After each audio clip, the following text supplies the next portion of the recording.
मुंशी प्रेमचंद की रचनाओं की श्रृंखला में आज जो उपन्यास लेकर आई हूँ उसका शीर्षक है प्रतिज्ञा। वाचन है सोनिया अडवाणी का। प्रथम अध्याय। काशी के आर्य मंदिर में पंडित अमरनाथ का व्याख्यान हो रहा था। श्रोता लोग मंत्रमुग्ध से बैठे सुन रहे थे। प्रोफेसर दाननाथ ने आगे खिसककर अपने मित्र बाबू अमृत राय के कान में कहा, रटी हुई स्पीच है। अमृत राय स्पीच सुनने में तल्लीन थे, कुछ जवाब न दिया। दाननाथ ने फिर कहा, साफ रटी हुई मालूम होती है, बैठना व्यर्थ है, टेनिस का समय निकला जा रहा है। अमृत राय ने फिर भी कुछ जवाब न दिया। एक क्षण के बाद दाननाथ ने फिर कहा, भाई मैं तो जाता हूं। अमृत राय ने बिना उनकी तरफ देखे ही कहा, जाइए। दाननाथ, तुम कब तक बैठे रहोगे? अमृत राय, मैं तो सारी स्पीच सुनकर जाऊंगा। दाननाथ, बस हो निरे बुद्धू, अरे स्पीच में है क्या, रट कर सुना रहा है। अमृत राय, तो आप जाइए ना, मैं आपको रोकता तो नहीं। दाननाथ, अजी घंटों बोलेगा, रांड का चरखा है या स्पीच है।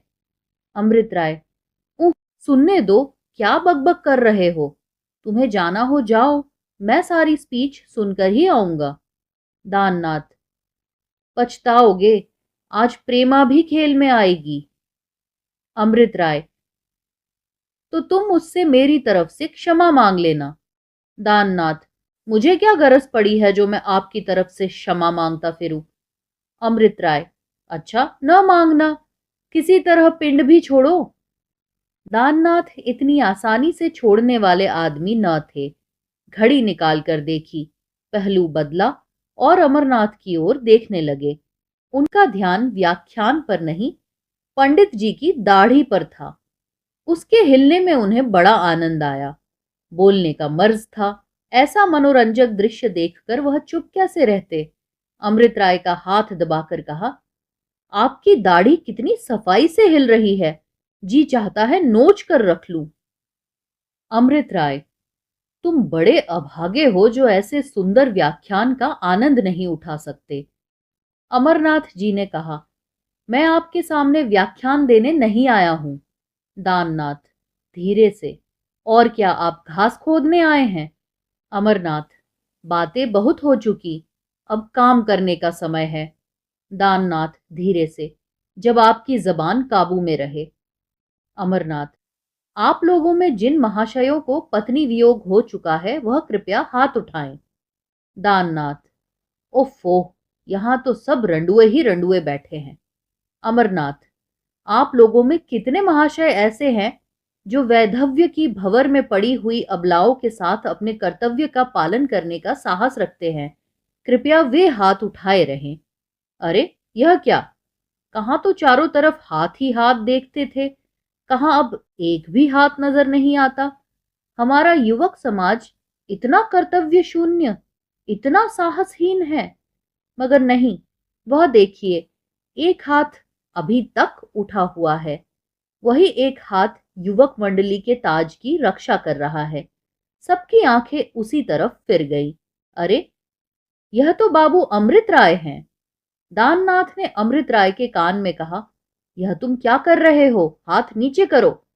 अमृत राय ने दृढ़ता से उत्तर दिया, कदम आगे बढ़ाकर फिर पीछे नहीं हटा सकता। वक्ता ने कहा, इतनी बड़ी सभा में केवल एक हाथ उठा देखता हूं। क्या इतनी बड़ी सभा में केवल एक ही हृदय है और सब पाषाण हैं? अमृत राय ने दाननाथ के कान में कहा, तुम क्यों हाथ नहीं उठाते? दाननाथ, मुझमें नक्कू बनने का साहस नहीं है। अमरनाथ, अभी तक कोई दूसरा हाथ नहीं उठा। जैसी आपकी इच्छा, मैं किसी को मजबूर नहीं करता। हाँ, इतनी प्रार्थना करता हूं कि इन बातों को भूल न जाइएगा। बाबू अमृत राय को मैं उनके साहस पर बधाई देता हूं। सभा विसर्जित हो गई। लोग अपने अपने घर चले। पंडित अमरनाथ भी विदा हुए। केवल एक मनुष्य अभी तक सिर झुकाए सभा भवन में बैठा हुआ था। यह बाबू अमृत राय थे। दाननाथ ने 1 मिनट तक बाहर खड़े होकर उनका इंतजार किया, तब भवन में जाकर बोले, अरे, तो चलोगे या यहीं बैठे रहोगे? अमृत राय ने चौंक कर कहा, हाँ हाँ चलो। दोनों मित्र आकर टमटम पर बैठे। टमटम चली। दाननाथ के पेट में चूहे दौड़ रहे थे। बोले, आज तुम्हें यह क्या सूझी? अमृत राय, वही जो तुम्हें नहीं सूझी। दाननाथ, प्रेमा सुनेगी तो क्या कहेगी? अमृत राय, खुश होगी, कम से कम उसे खुश होना चाहिए। अपने मित्रों को कर्तव्य के आगे सिर झुकाते देखकर कौन खुश नहीं होता। दाननाथ, अजी जाओ भी, बातें बनाते हो। उसे तुमसे कितना प्रेम है तुम खूब जानते हो। यद्यपि अभी विवाह नहीं हुआ, लेकिन सारा शहर जानता है कि वह तुम्हारी मंगेतर है। सोचो, उसे तुम कितनी बार प्रेम पत्र लिख चुके हो। 3 साल से वह तुम्हारे नाम पर बैठी हुई है। भले आदमी, ऐसा रत्न तुम्हें संसार में और कहाँ मिलेगा। अगर तुमने उससे विवाह न किया तो तुम्हारा जीवन नष्ट हो जाएगा। तुम कर्तव्य के नाम पर जो चाहो करो, पर उसे अपने हृदय से नहीं निकाल सकते। अमृत राय, यह मैं खूब समझ रहा हूं भाई, लेकिन अब मेरा मन कह रहा है कि मुझे उससे विवाह करने का अधिकार नहीं है। पंडित अमरनाथ की बात मेरे दिल में बैठ गई है। दाननाथ ने अमरनाथ का नाम आते ही नाक सिकोड़ कर कहा, क्या कहना है, वाह! रट कर एक व्याख्यान दे दिया और तुम लट्टू हो गए। वह बेचारे समाज की क्या खाक व्यवस्था करेंगे? यह अच्छा सिद्धांत है कि जिसकी पहली स्त्री मर गई हो वह विधवा से विवाह करे। अमृत राय, न्याय तो यही कहता है। दाननाथ, बस तुम्हारे न्याय पथ पर चलने ही से तो सारे संसार का उद्धार हो जाएगा। तुम अकेले कुछ नहीं कर सकते, हाँ नक्कू बन सकते हो। अमृत राय ने दाननाथ को सगर्व नेत्रों से देखकर कहा, आदमी अकेला भी बहुत कुछ कर सकता है। अकेले आदमियों ने ही विचारों में क्रांति पैदा की है। अकेले आदमियों के कृत्यों से सारा इतिहास भरा पड़ा है। गौतम बुद्ध कौन थे? वह अकेला अपने विचारों का प्रचार करने निकला था और उसके जीवन काल ही में आधी दुनिया उसके चरणों पर सिर रख चुकी थी। अकेले आदमियों से राष्ट्रों के नाम चल रहे हैं। राष्ट्रों का अंत हो गया, आज उनका निशान भी बाकी नहीं, मगर अकेले आदमियों के नाम अभी तक चल रहे हैं। आप जानते हैं कि प्लेटो एक अमर नाम है, लेकिन कितने आदमी ऐसे हैं जो यह जानते हैं कि वह किस देश का रहने वाला था। मैं अकेला कुछ ना कर सकूं यह दूसरी बात है, बहुधा समूह भी कुछ नहीं कर सकता। समूह तो कभी कुछ नहीं कर सकता, लेकिन अकेला आदमी कुछ नहीं कर सकता, यह मैं न मानूंगा। दाननाथ सरल स्वभाव के मनुष्य थे। जीवन के सरलतम मार्ग पर चलने ही में वह संतुष्ट थे। किसी सिद्धांत या आदर्श के लिए कष्ट सहना उन्होंने न सीखा था। वह एक कॉलेज में अध्यापक थे। 10 बजे कॉलेज जाते, 1 बजे लौट आते। बाकी सारा दिन सैर सपाटे और हंसी खेल में काट देते थे। अमृत राय सिद्धांतवादी आदमी थे, बड़े ही संयमशील, कोई नियम विरुद्ध काम न करते। जीवन का सद्व्यय कैसे हो इसका उन्हें सदैव ध्यान रहता था। धुन के पक्के आदमी थे।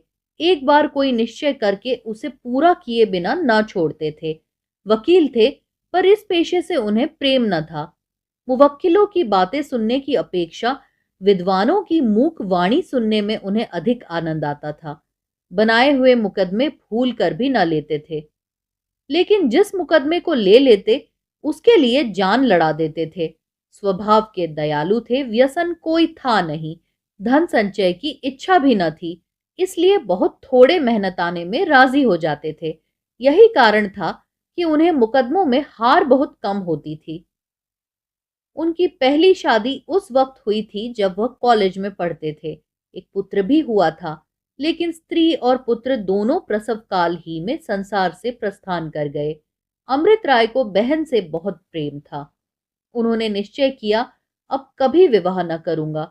लेकिन जब बहन का विवाह हो गया और माता पिता की 1 सप्ताह के अंदर हैजे से मृत्यु हो गई, तो अकेला घर दुखदाई होने लगा। 2 साल तक देशाटन करते रहे। लौटे तो होली के दिन उनके ससुर ने उन्हें भोजन करने को बुलाया। वह अमृत राय के शील स्वभाव पर पहले ही से मुग्ध थे। उनकी छोटी लड़की प्रेमा सयानी हो गई थी। उसके लिए अमृत राय से अच्छा वर उन्हें दूसरा दिखाई न दिया। प्रेमा से साक्षात कराने ही के लिए उन्होंने अमृत राय को बुलाया था। 2 साल पहले अमृत राय ने प्रेमा को देखा था।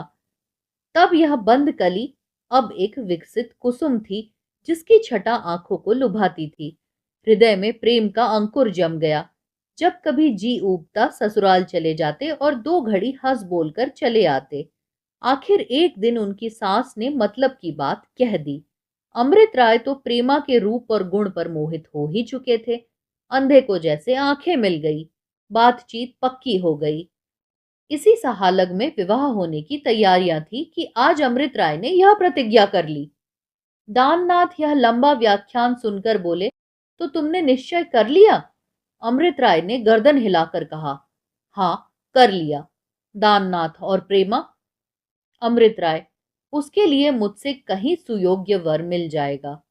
दाननाथ ने तिरस्कार भाव से कहा, क्या बातें करते हो? तुम समझते हो प्रेमा कोई बाजार का सौदा है? जी चाहा लिया, जी चाहा न लिया। प्रेम एक बीज है जो एक बार जमकर फिर बड़ी मुश्किल से उखड़ता है। कभी कभी तो जल, प्रकाश और वायु बिना ही जीवन पर्यंत जीवित रहता है। प्रेमा केवल तुम्हारी मंगेतर नहीं है, वह तुम्हारी प्रेमिका भी है। यह सूचना उसे मिलेगी तो उसका हृदय भग्न हो जाएगा। कह नहीं सकता उसकी क्या दशा हो जाए। तुम उस पर घोर अन्याय कर रहे हो। अमृत राय एक क्षण के लिए विचार में डूब गए। अपने विषय में तो उन्हें कोई चिंता न थी। वह अपने हृदय को कर्तव्य की भेंट कर सकते थे, इसका निश्चय भी कर लिया था। उस मनोव्यथा को सहने के लिए वह तैयार थे। लेकिन प्रेमा का क्या हाल होगा, इसका उन्हें ध्यान न आया था। प्रेमा कितनी विचारशील है, यह उन्हें मालूम था। उनके सत्साहस का समाचार सुनकर वह उनका तिरस्कार न करेगी, वह उनका अब और भी सम्मान करेगी। बोले, अगर वह उतनी ही सहृदय है जितना मैं समझता हूं, तो मेरी प्रतिज्ञा पर उसे दुख न होना चाहिए। मुझे विश्वास है कि उसे सुनकर हर्ष होगा। कम से कम मुझे ऐसी ही आशा है। दाननाथ ने मुंह बनाकर कहा, तुम समझते होगे कि बड़ा मैदान मार आए हो और जो सुनेगा वह फूलों का हार लेकर तुम्हारे गले में डालने दौड़ेगा। लेकिन मैं तो यही समझता हूं कि तुम पुराने आदर्शों को भ्रष्ट कर रहे हो।